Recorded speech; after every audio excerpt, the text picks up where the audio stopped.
Depuis les années 80, les Autochtones revendiquent plus fortement le respect de leurs droits auprès des gouvernements. Les Autochtones s'appuient sur des décisions des tribunaux et d'accords conclus avec des gouvernements comme la Convention de la baie James et du Nord québécois. En 1982, l'article 35 de la Constitution canadienne reconnaît les droits ancestraux des peuples autochtones, ce qui aide à cette affirmation. Durant cet épisode, j'énumère certains moments forts de l'évolution des droits autochtones au Québec et au Canada.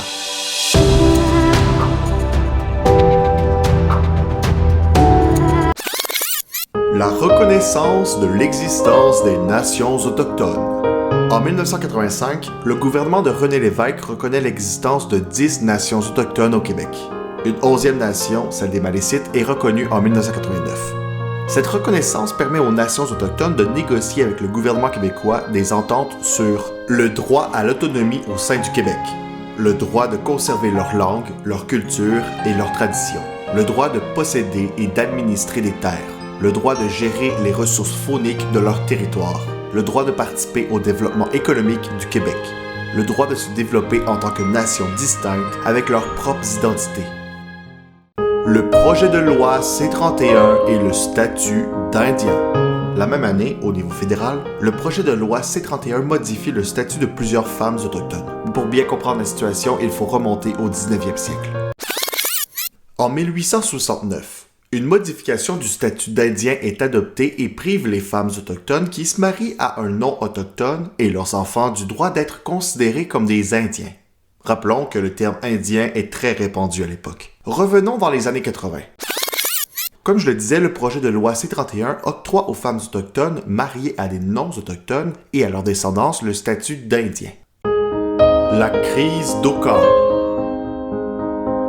En 1990, une dispute territoriale mène à un conflit ultra-médiatisé qu'on appellera la crise d'Oka.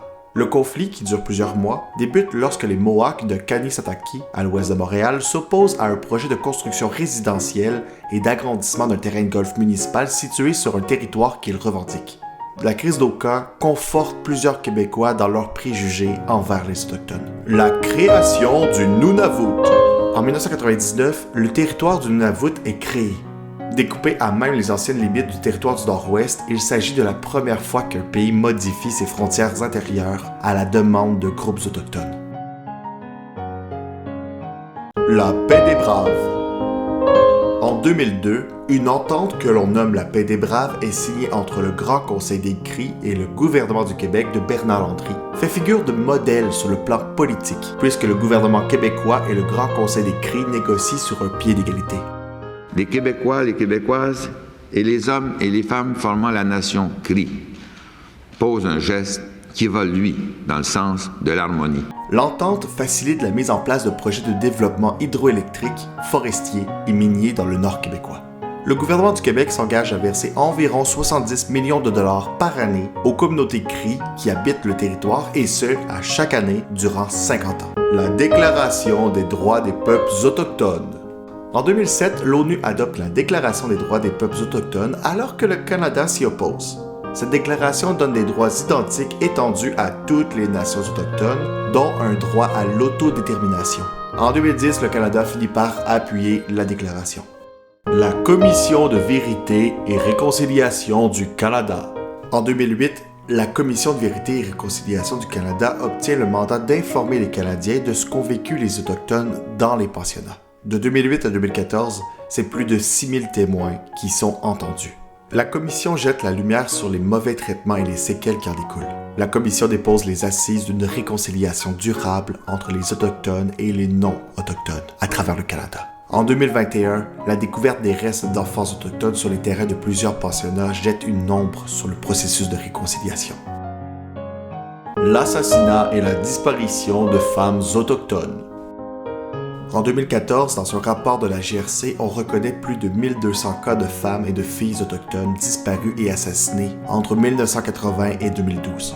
Des groupes de femmes autochtones évoquent plutôt des estimations supérieures à 4000 victimes.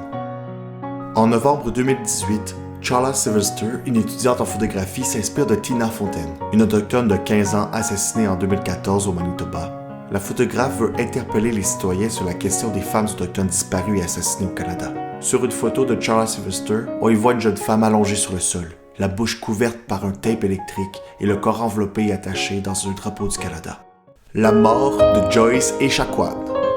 En 2020, les derniers instants de la vie de Joyce Echaquan secouent les Autochtones à travers le Canada et également les non-autochtones.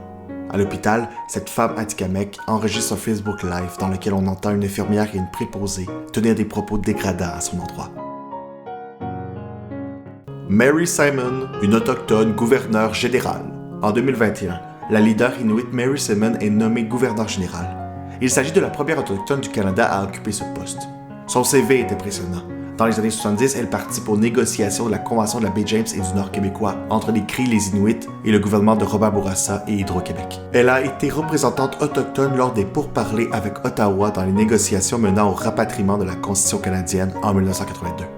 Sa nomination à titre de gouverneur général est la suite logique de l'évolution des droits des Autochtones.